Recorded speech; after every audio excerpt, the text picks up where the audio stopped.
Christine Amanpour got in a little bit of hot water because she came out earlier today and said that most likely the hostages, the Israeli hostages, were better treated than the Gaza hostages. I mean, give me a break. She actually, I mean, on what is she basing that? Nothing. Okay, nothing. They just have their own personal biases, and yet they mask around as CNN. We are journalists with a capital J. They won't admit that they have their own preconceived notion of everything. So people were like, hey, what are you talking about? And so she just moments ago came out and apologized, saying this.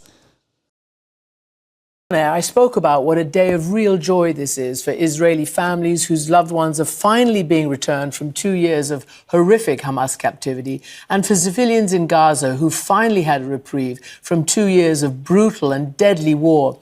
I noted that for the hostages who are finally home, it'll take a long time for them to recover mentally and physically. But I regret also saying that they might have been treated better than many Gazans because Hamas used these hostages as pawns and bargaining chips. But that was insensitive and it was wrong. From speaking to many former hostages and their families, like everyone, I've been horrified at what Hamas has subjected them to over 2 long years. They've told me, as you've just heard, their stories of barely being able to breathe in the tunnels, not being allowed to cry, being starved and made to dig their own graves. And of course, today, some of the hostages are coming back in body bags. Yeah. Well, you know, most of the media just can't accept this.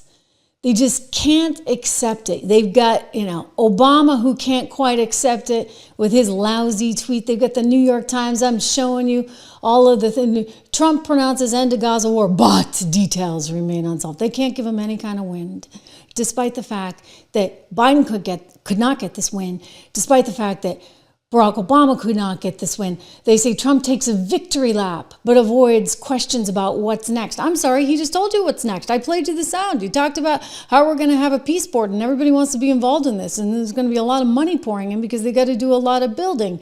It's really kind of incredible. I'm going to cite a CNN anchor who actually did the right thing here and called out Barack Obama for his lack of class. I mean, real lack of class. You have the CNN anchor Amanpour doing the predictable thing, right? And then having to apologize for it. And then you have a woman who hosts a show every night that my friend Scott Jennings goes on. He's actually a reason to watch CNN these days. And she actually says, you know, Barack, he should have been a bigger person here. Watch. This post talking about the peace deal and the prospects of it, and Don Jr. responded to it. I'll finish it for you. Thank you, Donald Trump. Honestly, it's not unfair to say if President Obama's going to write a whole post about a peace deal, maybe he should acknowledge the president that brokered it. Yeah. I would think he should acknowledge the president that brokered it, but we're talking about a petty man who really just can't get over his dislike for one Barack Obama, the petty man that cannot get over his dislike for one Donald Trump. It's sort of amazing.